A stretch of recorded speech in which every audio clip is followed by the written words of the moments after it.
देखो, रीजनिंग में कोई बहुत बड़ी स्ट्रेटजी नहीं होती है, 5-7 मिनट की स्ट्रेटजी होती है और यही स्ट्रेटजी फॉलो करके मैं भी 90 में से 90 मेंस में और प्री में 47.5 मार्क्स लेके आया हूँ। तो आप भी इसको फॉलो करोगे ना तो 50 में से 45 प्लस, मेंस के अंदर 85 प्लस मार्क्स आप अच्छे से ला सकते हो। बस यही नीचे दी गई 10 चीजों पे काम करना है और इसके बाद में अपने आप मार्क्स आ जाएंगे। आपको क्या करना है, पैटर्न को पकड़ना है और उसी पैटर्न पे जो अगली बार सवाल है ना उसमें कम टाइम लगाना है और यही चीज बार बार रिपीट करते जाना है। और एक चीज आपको ये देखनी है कि बार बार कौन सी चीज गलत हो रही है आपकी, उस चीज को आपको देखना है, उस चीज को ऑडिट करना है खुद का और बाद में ये देखना है कि उस टॉपिक से रिलेटेड बेस्ट वीडियोज किसके हैं। जैसे कि मैं बताऊं तो एक तो कमल सर और मैथ्स मैनिया के जो वीडियोज होते हैं ना वो बेस्ट होते हैं, तो वो दोनों देख लो, उस टॉपिक के हो जाएगा तुम्हारा काम। और इसके अंदर एक चीज आप ये भी कर सकते हो, सारे टॉपिक नहीं पढ़ने, आपको एक काम करना है एनालॉजी, जो कि ज्यादातर इन्हीं में से अच्छे सवाल आते हैं। एनालॉजी, सीरीज, तीसरा कोडिंग डिकोडिंग हो गया, एक आपका स्टेटमेंट कंक्लूजन हो गया। ये चारों ही ज्यादा मतलब वो होते हैं जिनमें गलतियां होती है या फिर मतलब बार बार इनको देखना पड़ता है। तो इनको आप क्या कर सकते हो कि अच्छे से रिवाइज कर लेना और बार बार इन्हीं के क्वेश्चंस प्रैक्टिस करते रहना। और इनके लिए मैंने पहले भी बताया है कि कमल सर और मैथ्स मैनिया वाले बेस्ट है वीडियोस, तो वो देख लो। और स्टेटमेंट कंक्लूजन का देखना है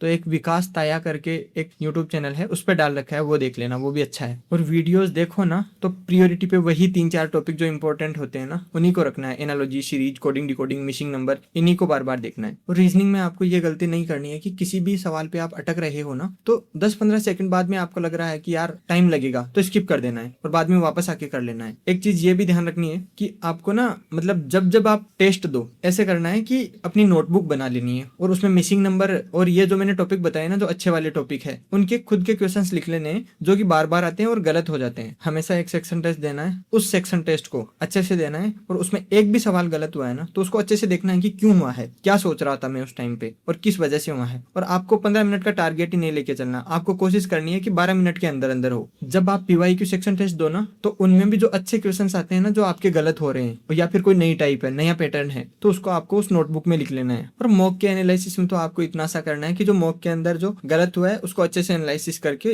वो दोबारा नहीं होना चाहिए, बस इतनी सी बात। इसमें कोई लंबी चौड़ी कहानी है ही नहीं। अब 90 दिन है ना तो आप रीजनिंग को एकदम स्किप मत कर देना, बहुत लोग ये गलती करेंगे पर आप मत करना। आपको क्या करना, स्टार्टिंग के 30 दिन है ना उनमें चाहे आप आधा घंटा ही दो पर मतलब आपको देना है टाइम। आपको क्या करना है कि जो इंपॉर्टेंट टॉपिक्स होते हैं जो नॉर्मली गलत होते हैं, जिनमें मैं आपको बता दूं यही है 4 टॉपिक की, एक नंबर सीरीज हो गया, स्टेटमेंट कंक्लूजन हो गया, कोडिंग डिकोडिंग हो गया, एनालॉजी वाला हो गया। तो इनमें क्या होता है कि अच्छे सवाल है ना उनको आपको छांटना है। आप किसी भी टीचर से भी कर सकते हो और आप अपने आप से भी कर सकते हो। और अगले 30 दिन में आपको डेली एक सेक्शन टेस्ट लगाना है। उसके बाद में लास्ट वाले 30 दिन होंगे ना उसमें एक तो सेक्शन टेस्ट हो जाएगा और एक साथ साथ फुल टेस्ट होगा तो उसमें भी प्रैक्टिस हो जाएगी। यही इतना सा है। और इसके अंदर मेरा गोल्डन रूल ये रहता था कि मैं क्या करता था, नोटबुक बनाता था और नोटबुक के अंदर वो सवाल लिखता था जो कि चाहे इजी हो पर उस टाइम पे मेरे क्लिक क्यों नहीं हुए। जैसे कि एक टाइप में बताता हूँ, वो आपके साथ भी होती होगी कई बार। कुछ क्वेश्चंस होते हैं ना जिनके अंदर डिफरेंस होता है जबकि हम पता नहीं कितने ही पैटर्न लगा चुके होते हैं और वो आता नहीं है, बाद में पता चलता अरे यार इसमें तो डिफरेंस था। वो चीज है जैसे कि ऐसे मान लो कि 67 को 126 लिखा जाता है तो 53 को क्या लिखा जाएगा, ऐसा कोई सवाल है। तो इसमें ना दिमाग लगाने लग जाएगा एक इंसान कि यार 67 है, 64 के आसपास है, 126 है, 125 के आसपास है और इसका डिफरेंस दे रखा है 59 है ना, तो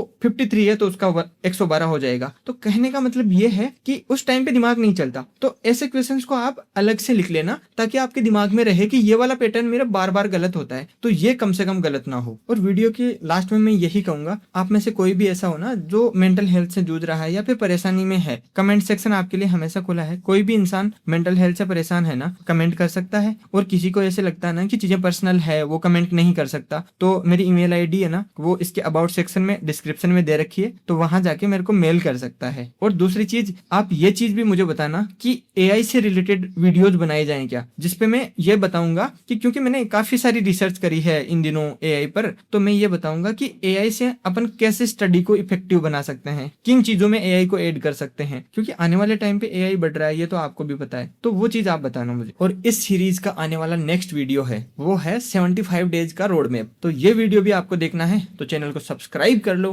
कमेंट कर दो प्यारे प्यारे। Thank you.